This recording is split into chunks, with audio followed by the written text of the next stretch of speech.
Hello all, welcome to my channel Jo's Food Vibes. மக்களே, இன்றைக்கி பார்க்க போகிறது பீஃப் நல்லி பிரியாணி எப்படி பண்ணுறதுன்னு. மோஸ்ட் டேஸ்டி பிரியாணி இன்றைக்கி அதுதான் ஹாட் டாப்பிக்காக இருக்குது யூடியூப்பில்.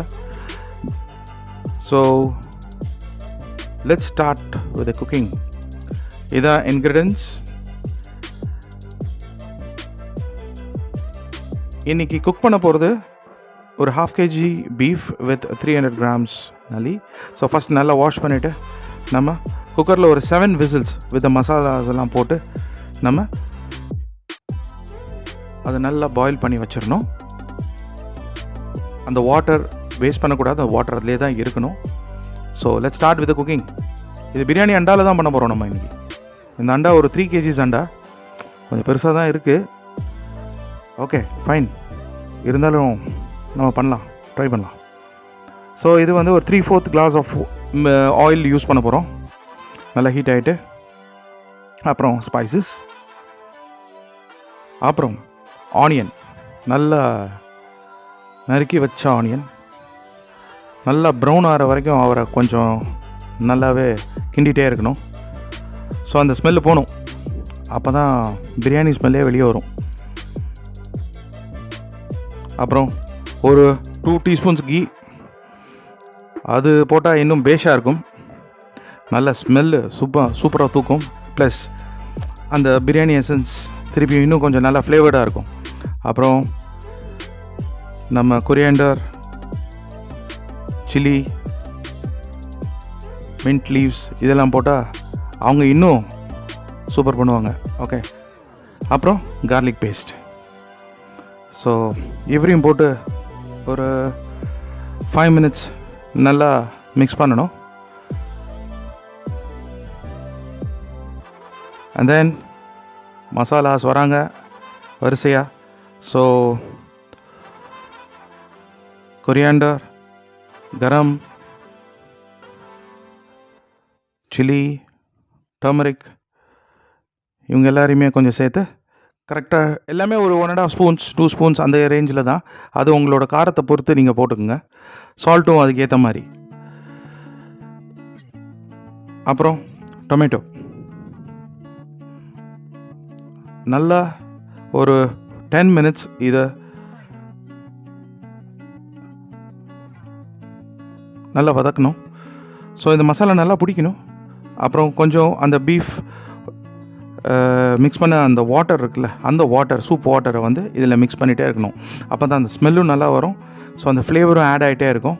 ஸோ தட் மசாலாவும் நல்லா பிடிக்கும். ஏன்னா அதில் எக்ஸ்ட்ரா ஆயிலும் இருக்குது.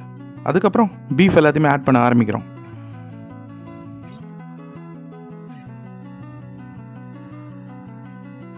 அப்புறம் நல்லியும் போடுறோம் அதில்.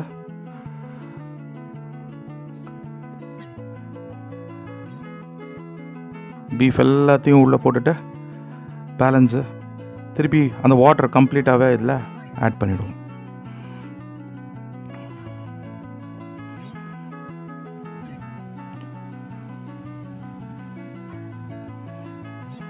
இந்த பீஃப் வந்து இந்த 400 grams ரைஸுக்காக தான் வந்து வாங்கினது. அந்த மசாலாஸும் அதுக்கேற்ற மாதிரி தான் ப்ரிப்பேர் பண்ணியிருக்கிறது. ஸோ தலைவர் நல்லா பாயில் ஆகட்டும், நல்லா வெந்துட்டோம். அது வரைக்கும் ஒரு 15 minutes லோ ஃப்ளேமில் விட்டுட்டு அப்புறம் ஓப்பன் பண்ணி பார்ப்போம் எப்படி இருக்காங்கன்னு. செமையாக இருக்காங்க, சூப்பராக இருக்குது. நல்லா வெந்துடுச்சு. இப்போது ரைஸ் போடுற டைம் வந்துடுச்சு. பட் அதுக்கு முன்னாடி லைட்டாக லெமனை ஸ்குவீஸ் பண்ணிட்டா இன்னும் சூப்பராக இருக்கும். இது ஒரு 4 glasses வாட்டரை ஆட் பண்ணிடணும் ஃபஸ்ட்டு ரைஸ் போடுறதுக்கு முன்னாடி.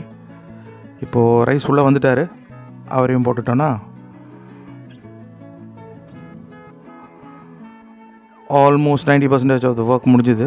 இதை கொஞ்சம் நல்லா கிண்டி விட்டு திருப்பி மேலே கொஞ்சம் கொரியாண்டரும் மின்ட் லீஃபும்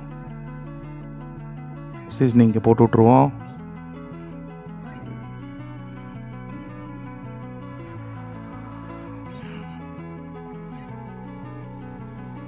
எங்ககிட்ட இருந்தது மேலே வெயிட் வைக்கிறதுக்கு நம்ம கிரைண்டர் ஸ்டோன் தான். ஸோ அது கொஞ்சம் காப்பாற்றி கொஞ்சம் நல்லா பிரியாணியை குக் பண்ண வச்சிடுச்சு. ஒரு 1/2 hour ஃப்ளேம் லோ ஃப்ளேம்லேயே நம்ம வச்சுட்டு அப்போ ஓப்பன் பண்ணோன்னா அடிப்போலி பீஃப் பிரியாணி, நல்லி பிரியாணி ப்ரிப்பேர். எப்படி இருக்கிறாரு பாருங்க அவர். இப்போ ரெடி டு ஈட். சர்வ் பண்ணிட்டோம்.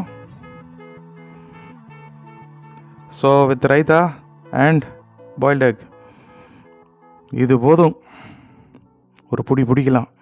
ஸோ மக்களே, please try it at home and share your feedback in the comments.